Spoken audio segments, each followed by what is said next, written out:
Well, this is the last last Wednesday for studying the parables. Next Wednesday is singing, and then the following Wednesday after that, 2 weeks from tonight, is when we start our summer program.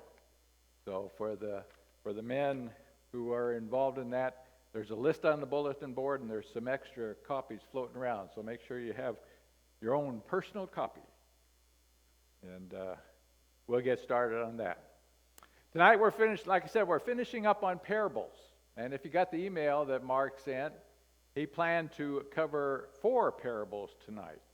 And if you look at the parables, you wonder how in the world we could ever cover those 4. But we'll give it a shot. I just have to budget.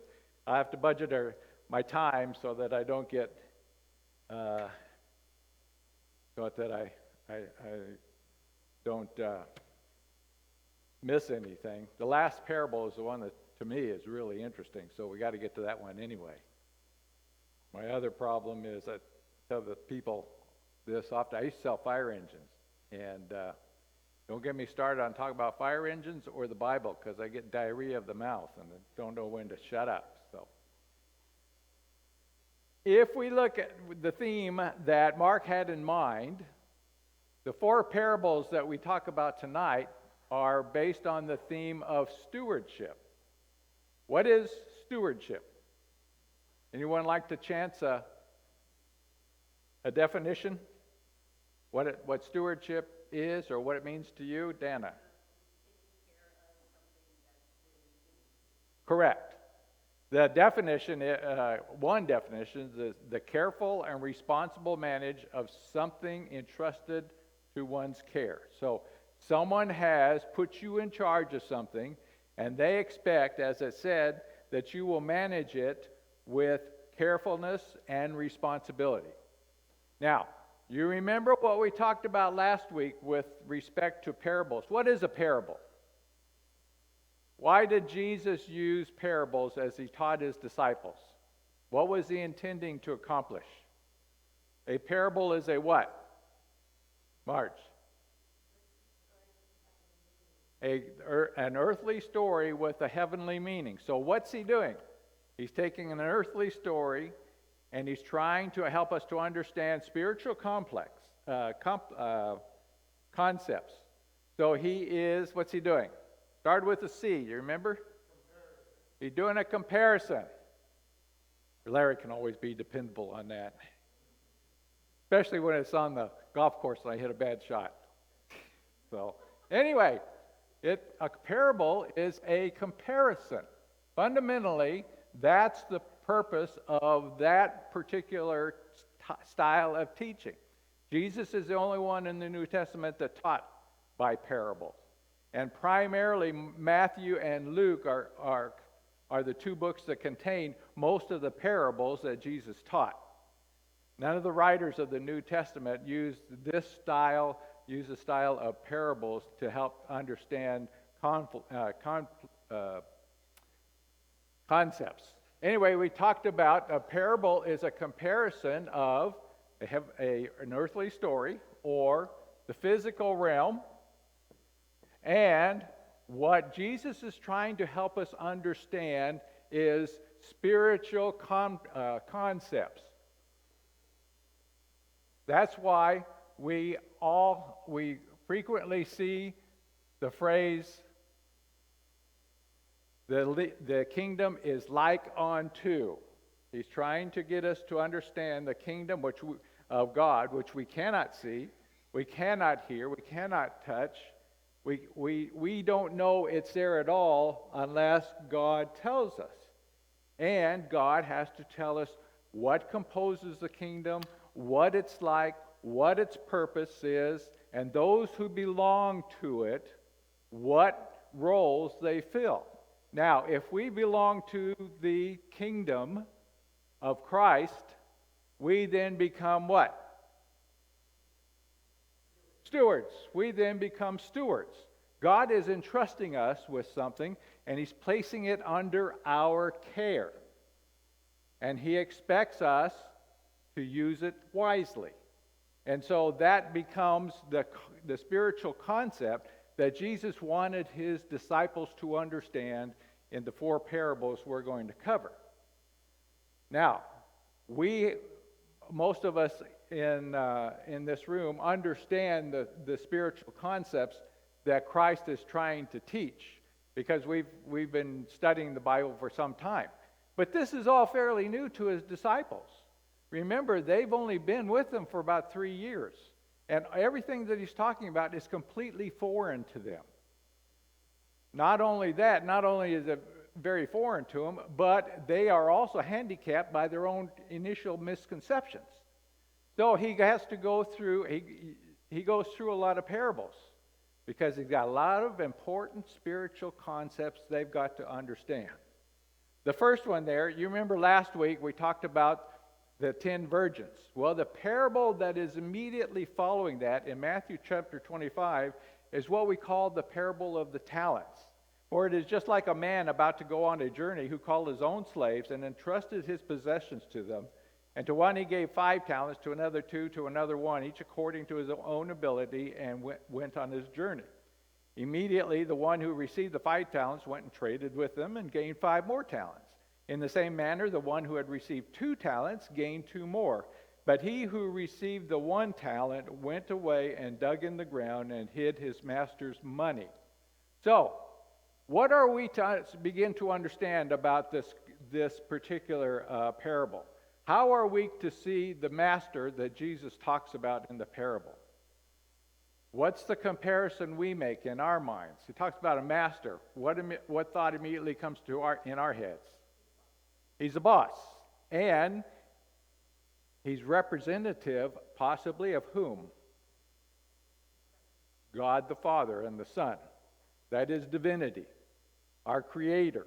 We start thinking about, well, if he's talking about a master and slave relationship, that sounds like us as Christians who are saved and become children of God.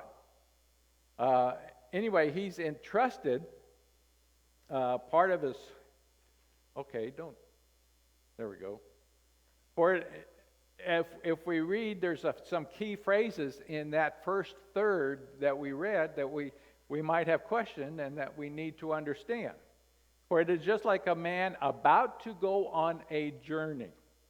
The Greek term in that journey kind of implies a long duration journey. We might even use the phrase go overseas. It's going to be a long way, and it's going to be gone a long time.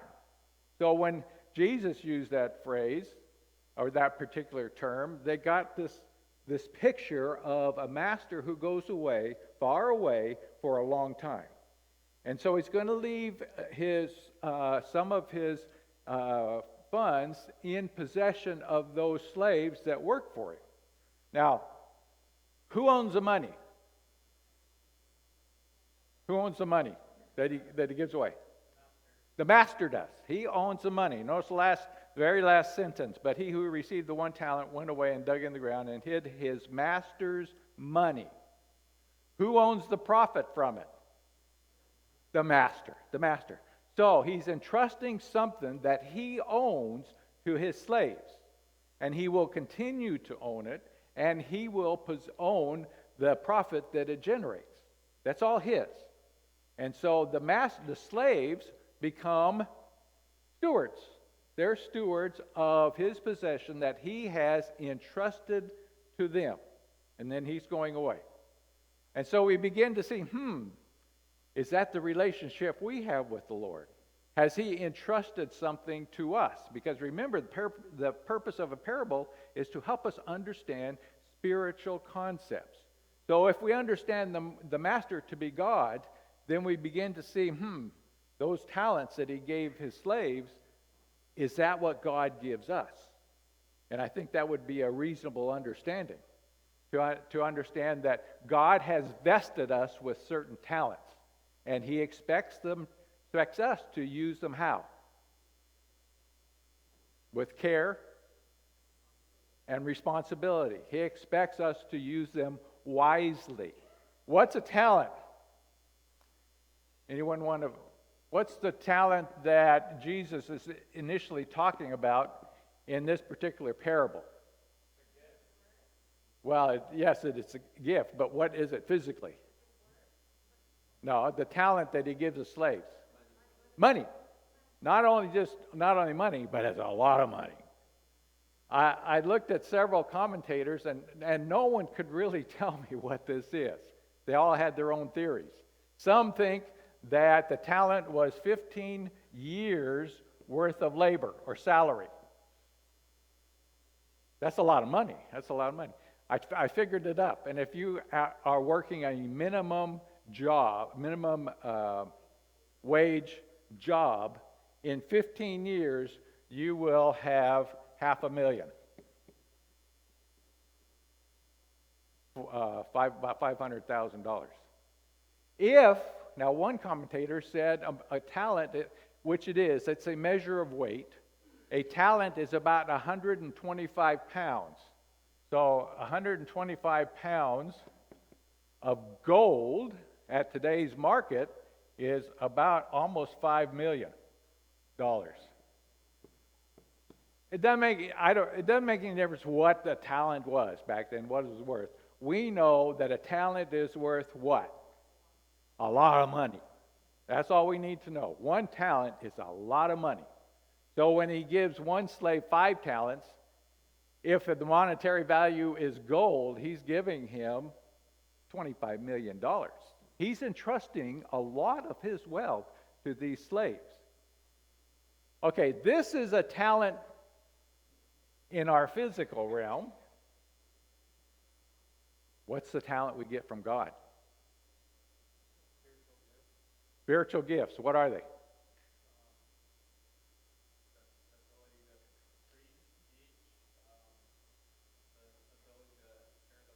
Okay, what are we preaching and teaching? The Word of God. The gospel. He gives us the gospel. He entrusts that to us.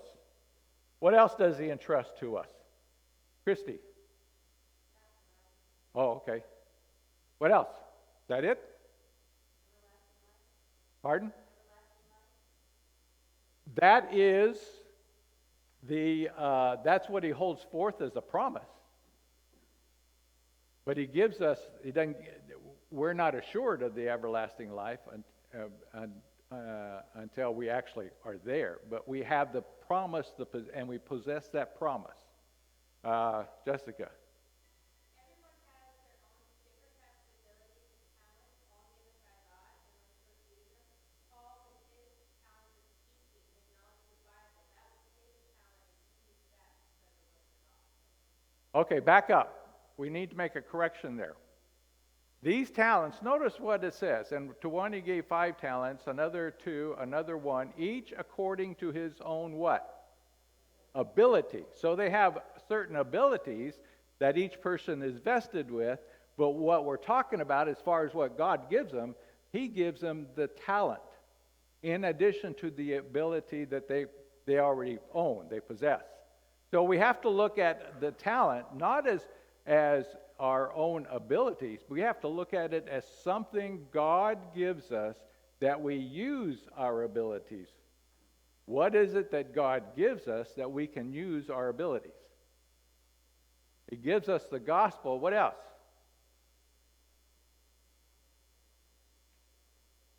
Let's just generically say he gives us the means and what? Someone said it. In fact, opportunity. He gives us the means and the opportunity. Now, here's a question for you. What's our job here? We're put on this earth. What's our job? What does God expect us to accomplish? Pardon? The what? Teach. Okay, I want to get more general than that. Overall, why are we on this earth? To glorify God. How do we glorify God? Why are we put on this earth? Okay, why are we put on this earth? We do that, but what do we accomplish? I know my question is rather vague, but I want you to think about it. Vance.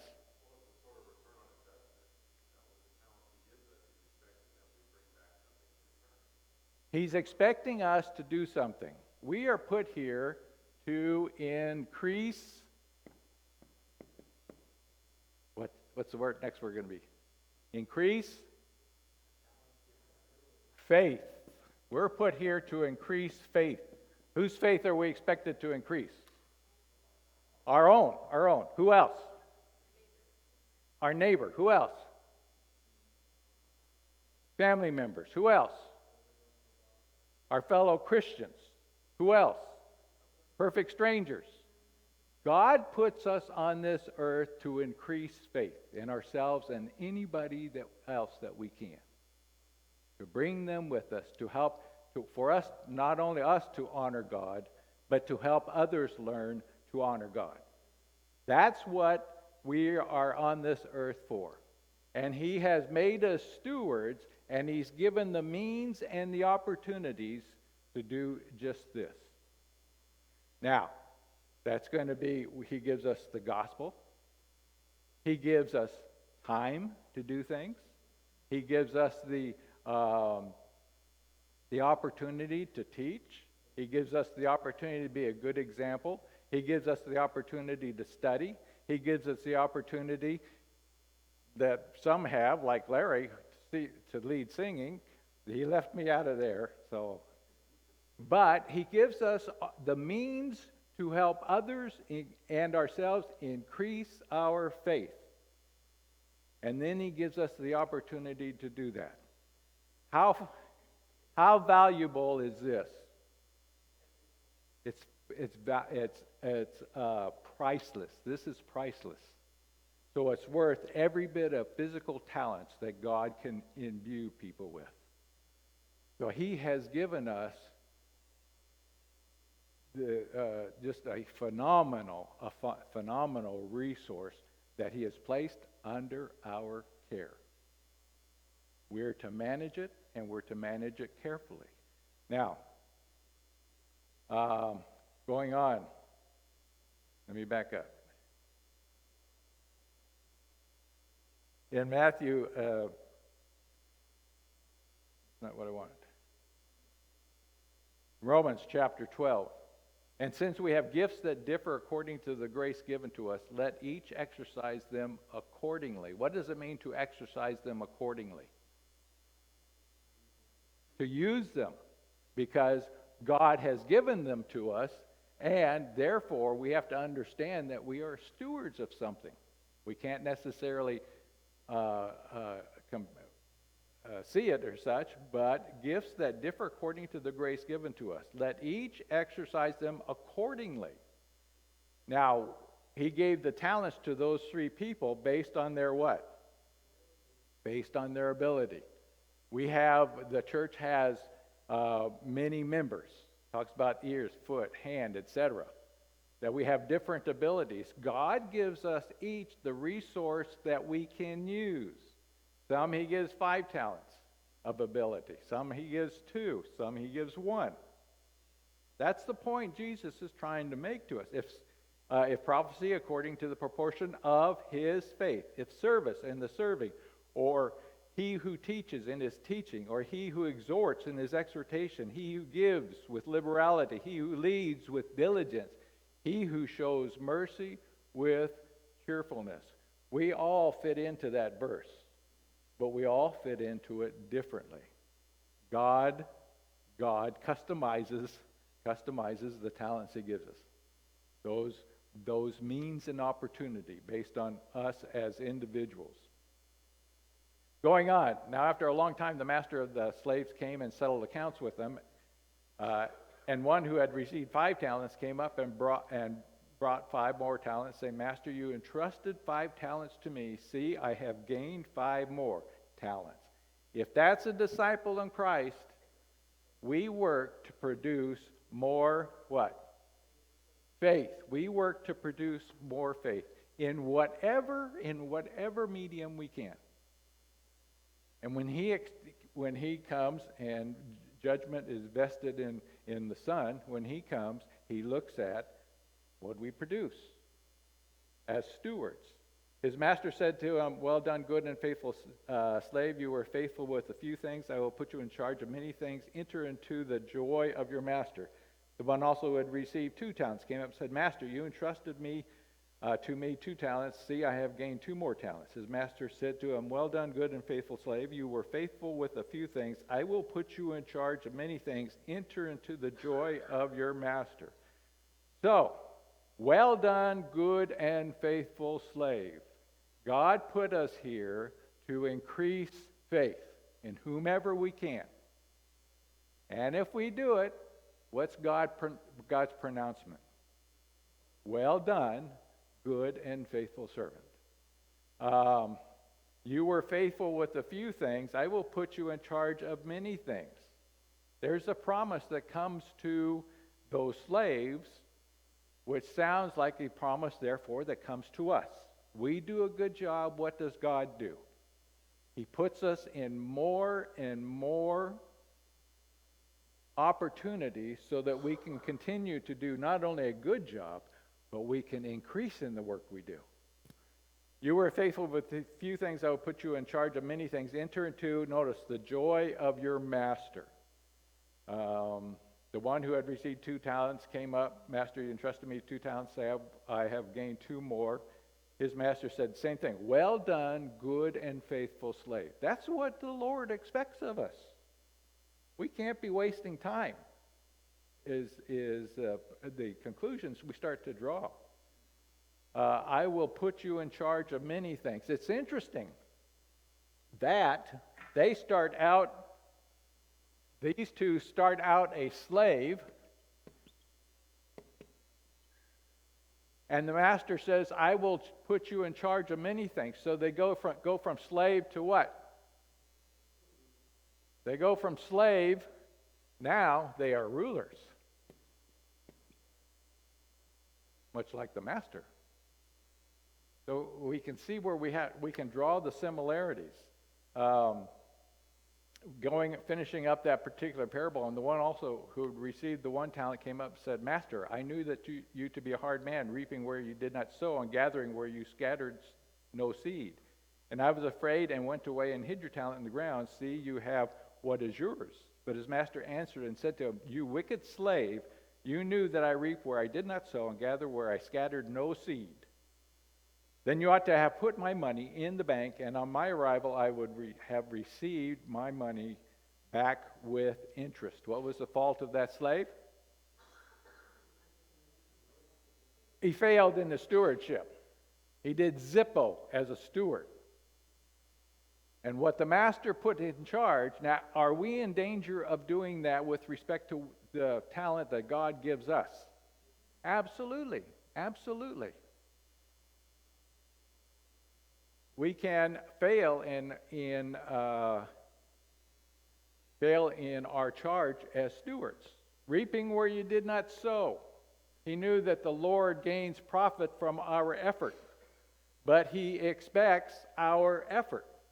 And he has a right to our effort. Why does he have the right to our very best effort? Why is it his right to expect it of us? He gave it to us. The opportunity to do so is because he gives us life. He gives us breath. He gives us will. He gives us the opportunity to enjoy his creation. Ultimately, he gives us the promise. So what he gives us, the means and the opportunity, who they belong to? They belong to the Father. They belong to the Father.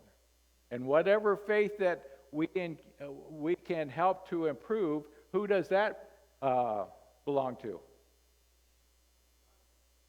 The Father. The Father. It goes on, verse 25, and I was afraid and went away and hid your talent. Is there anything inherently wrong with fear? Person's afraid. Are they therefore wrong?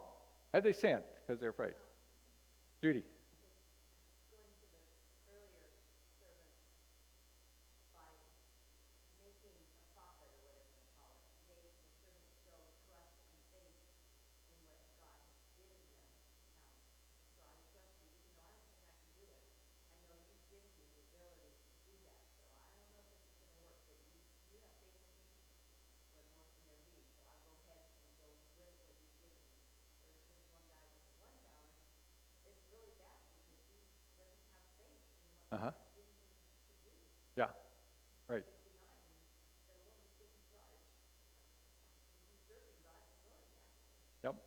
In all three cases, I would expect each one of them at some point to experience fear. Like you were saying, to experience fear. Is it wrong to experience fear? No, it's not. It's not. It is wrong to make it an excuse. And that's what we find with this third person. Micah. Could we say even that person is the one who stops trying? Because they allow that fear to get the best of them, and they're not willing to maybe continue putting forth that effort. So Correct. they don't want to keep working with their mind, their heart. They don't want to use those talents, so they just stall, they freeze. Correct. What did Jesus say? You wicked, lazy slave. We all experience fear. Talking to a neighbor, whomever it might be. We're all going to experience hesitancy, reservation, being a little bit afraid of sticking our neck out. That's a very common sense. But it's not something we can use for an excuse. We can experience it, but we can't use it for an excuse, is what's happening. Ian.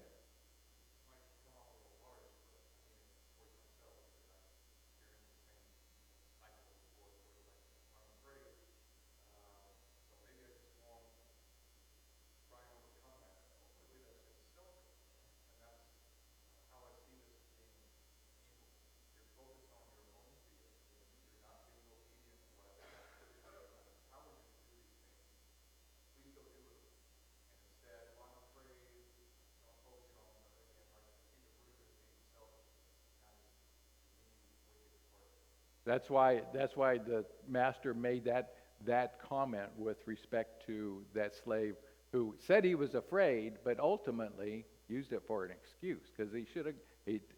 We just need to stick our necks out. Vance.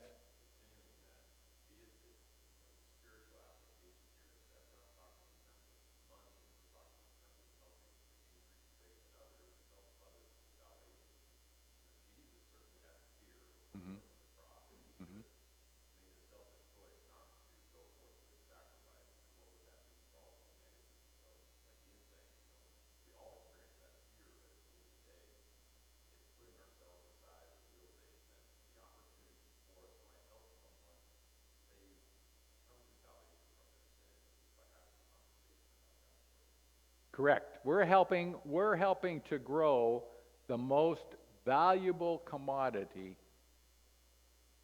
on this earth. Because ultimately it promises to us heaven. The most valuable commodity. There is never an excuse to let fear stop us. That's what he's saying. Because we're all stewards. We're all stewards of what God has given us. And how important is it to have family members, to have neighbors who are part of God's kingdom, to have us as part of God's kingdom. Ultimately, that's the bottom line. Mona.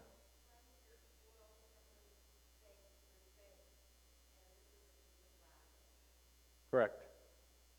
Or trust. Yeah.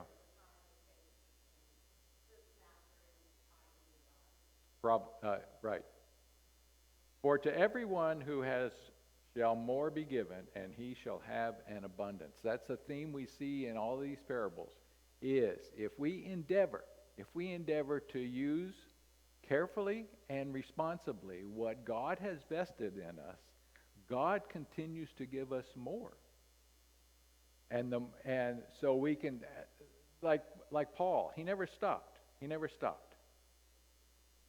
And as he went establishing congregation after congregation after congregation, what happened to the gross total of churches that he was very, very much involved with? They grew. How much of the growth of the gospel was attributed to Paul not being afraid of what God had vested with him with, the talents that he had from God? And as such, what he accomplished grew in proportion to to the means and to the opportunities he took advantage of. So that becomes a theme on much. Why was the non-productive slave chastised and then punished? What did we say? What'd he say? I was afraid. What'd the master say? You were wicked and lazy. Let's get our terms correct here. Wicked and lazy. Richard. Should be noted that they all had the ability. They were not asked to do something that was not, that they were not able to do. Exactly, because it said they were vested the talents, and it was a different amount based on what? Their ability. So what God puts us in charge of in our lives, he does so because we're capable of it. Some are capable of more, some are capable of less. But God gives us the spiritual talent, shall we say, that we can use and that we can invest for his sake. So he understands our abilities. Good point, Richard. Is fear an excuse for not making any effort to productive service? Is fear an experience we all share? Yes, it is. Is it an excuse? No, it's not. But it requires the trust that we need to put in the Father. That what he has given us to do, we can do. And that Father that puts that in our charge also protects us in our efforts and our service. Does the Lord have a right to expect us to use our time and effort wisely? Yes, he does. Why? Why? Because he owns it. He owns it. It's his. And so the faith that we increase is his. That even though it may be the faith of someone else, and certainly our faith. Moving on. Now, no one, after lighting a lamp, covers it with a container or puts it under a bed, but he puts it on a lampstand in order that those who come in may see the light. For nothing is hidden that shall not become evident, nor anything secret that shall not be known and come to light. And here it is. Therefore, take care how you listen, for whoever has, to him more will be given. And whoever does not have, even what he thinks he has shall be taken away from him, because it is not his. Ultimately, the means and the opportunities that he has is not his. So if he doesn't take advantage of it, it's taken away. The Lord says, well, I'll take that back. Too bad, so sad. But he adds to us and helps us. If we try to be productive, he helps us to be more and more productive. Luke 6, verse 38, give, and it will be given to you, good measure, pressed down, shaken together, running over, they will pour into your lap. For by your standard of measure, it will be measured to you in return.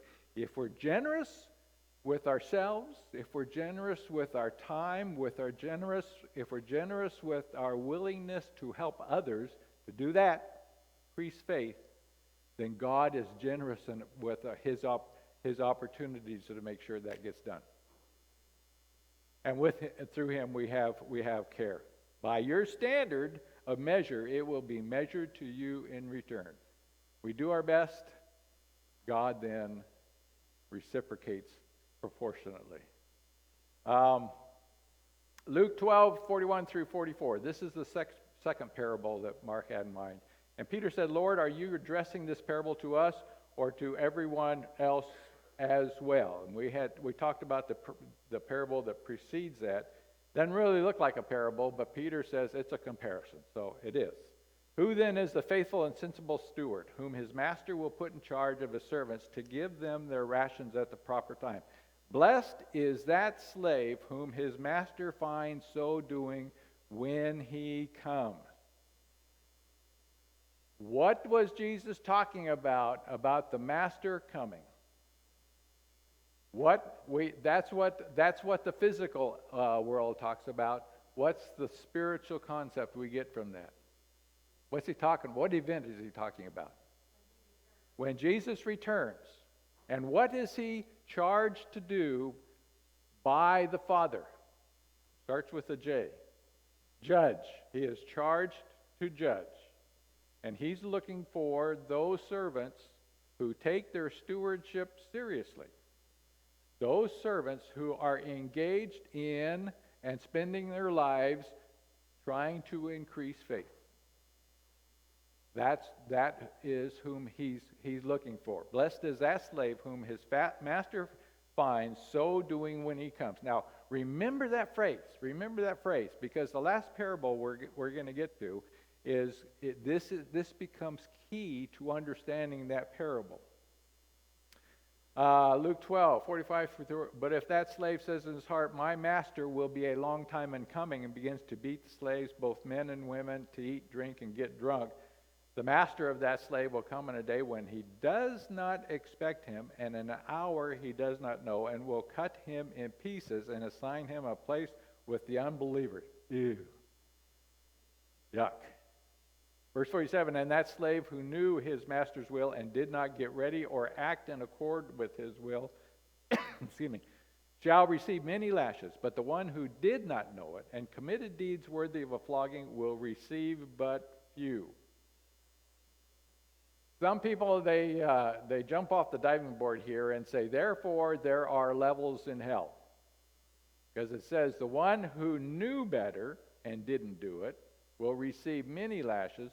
The one who did not know and did such will receive few. I don't know. And I don't know how we can find out. I don't know what's listed in, and if we get into that, as far as I know, all we're doing is speculating. But we do know what Jesus said. And what that means might be difficult for us to figure out, and maybe we can't figure it out. Not in this life. But there is some significance to that. And from everyone who has been given much shall much be required. Randy can preach. So he's done it a lot, 30 years worth here, just in one place. Some people can lead songs quite well, and they do it. And they do it conscientiously. The list goes on and on and on. What people do to help a congregation that maybe the congregation never knows. The work that gets done around the building, don't really see that done. But I know who does it, And so the Lord knows who does it as well. So, and from everyone who has been given much shall much be required. If God has vested us with many talents, i.e., though the means and the opportunity, if God has vested us with that, based on our what? Ability. Based on our ability, what does he expect? He expects us to do a lot, is what it amounts to, proportional to what our produce must be proportional to what he has invested in us. Luke 17. But which of you having slave plowing or tending sheep will say to him when he has come in from the field, come immediately and sit down and eat? But will he not say, prepare something for me to eat and properly clothe yourself and serve me until I have eaten and drunk, and afterwards you will eat and drink? In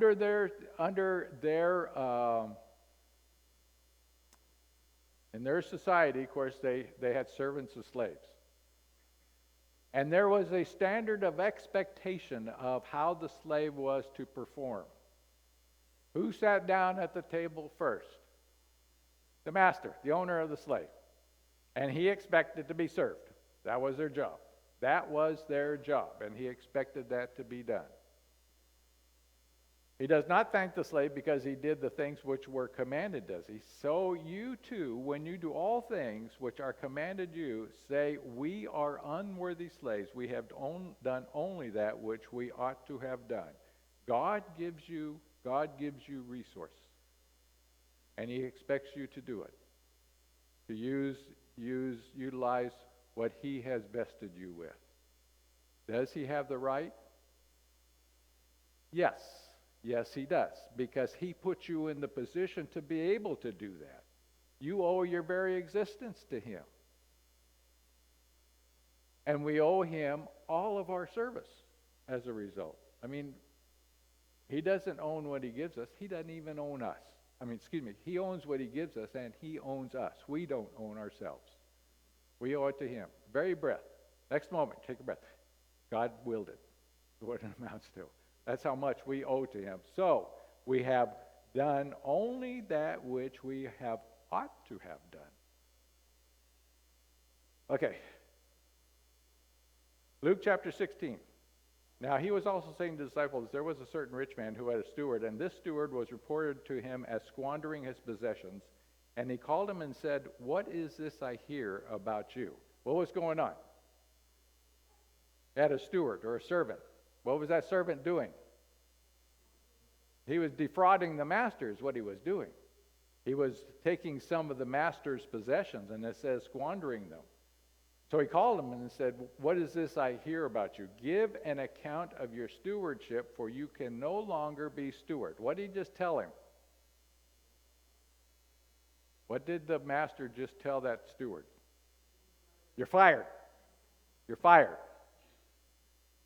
You're going to give an account, and after that account, there's no negotiating here. You're going to tell me what's been going on, and after you tell me what's going on, kick the white line. You're out of here. It's what happens. So, the steward knows his time is short. The steward knows his time has been shortened, and he has he only has a brief time in his employment with the rich man. Verse 3, and the steward said to himself, what shall I do, since my master is taking the stewardship away from me? I am not strong enough to dig. I am ashamed to beg. I know what I shall do, so that when I am removed from the stewardship, they will receive me into their homes. What did he say to himself? What did the steward just say to himself? No, close. What did he say? He said, I got to fix this so someone will take care of me. And so what did he do? He jumped up and he started booking it. He's going to take care of his future because he knows his time is short. And he's got to do something about it. And he doesn't have much time. So he gets busy. Notice what he does. He says, and he summoned each one of his master's debtors, and he began saying to the first one, how much do you owe my master? And he said, 100 measures of oil. And he said to him, take your bill and sit down and quickly write 50. Then he said to another, and how much do you owe? And he said, 100 measures of wheat. He said to him, take your bill and write 80. He's defrauding the rich man. One guy owns him all of the stuff. Well, he cut it in half. So he just gave away part of the rich man's possessions. Another guy, he gave away 20% of the rich man, 25% of the rich man's possession. He defrauded the man. What he did, stealing from him, is what it amounts to. Notice verse 8. And his master praised the unrighteous steward because he had acted shrewdly. Anyone got that figured out? If you do, you come up here and you can teach. Why did the master praise him? That's when it comes to this particular parable, that's the part that always trips us up. Why did the master praise him? Micah. To me, it seems like the master is saying, I know your circumstances, I know what you're doing, and yet I'm still willing to accept you. And it puzzles me to think like, what? Okay, if he said that, that's not praise. Why did he praise? Jessica.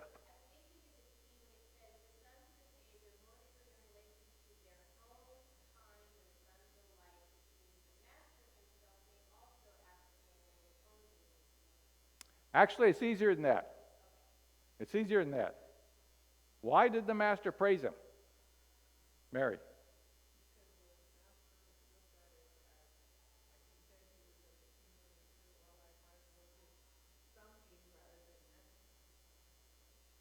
That's a possibility.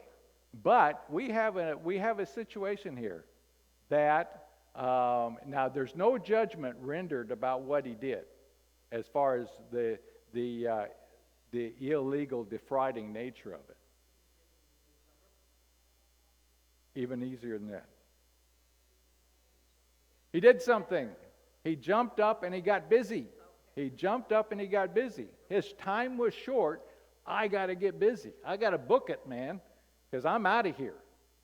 My time in this employment is going to come to an end, so I have to get busy now. Is that a lesson for us? Is that a lesson for us? Absolutely. How much time do we have on this earth? We may have enough time to walk out this door. I don't know. None of us know. So what do we need to be doing right now? Getting busy. We need to get busy. And that's where so many people fail. We have a limited time on this earth, and it may be very limited. And he praised the slave because he said, I got to get busy. What do we need to do? We got to get busy. We got to get busy.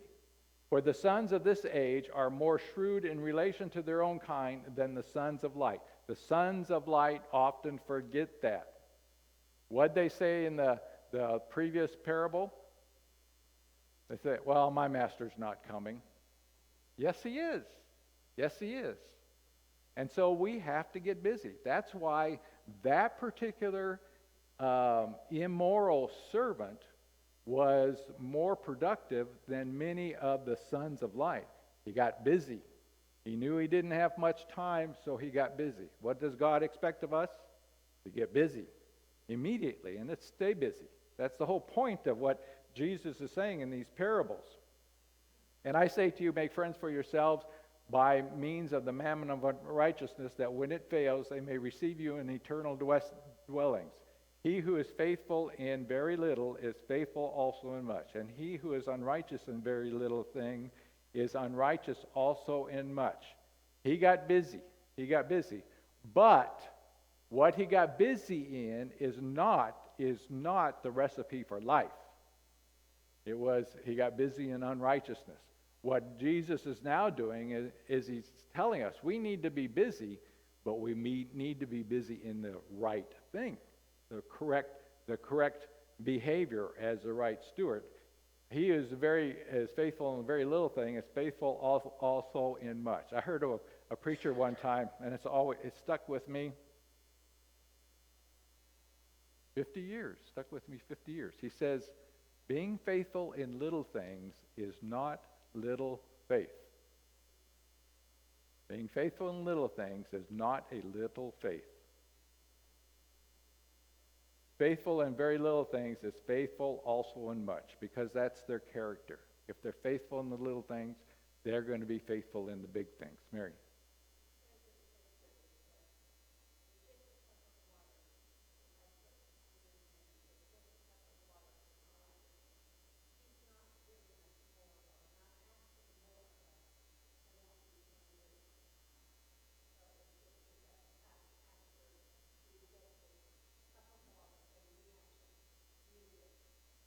He's asking us according to our ability, yes.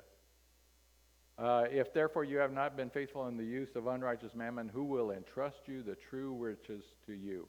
And if you have not been faithful in the use of that which is another's, who will give you that which is your own? In other words, it's time to get busy. It's time to get busy. Otherwise, who's going to entrust us in the things that really count? Verse 13, no servant can serve two masters, for either he will hate the one and love the other, or else he will hold to one and despise the other. You cannot serve God and mammon. What's mammon? It's an Aramaic term. Not American. Aramaic term. It means money. Just means money. Which one do you choose? Mammon or God? And you have to get busy now. Now is ultimately what Jesus is teaching in this particular parable. And we are completely out of time. So thank you very much. I'm sure Mark thanks you for all of your attention and such. And remember, 2 weeks starts a summer program.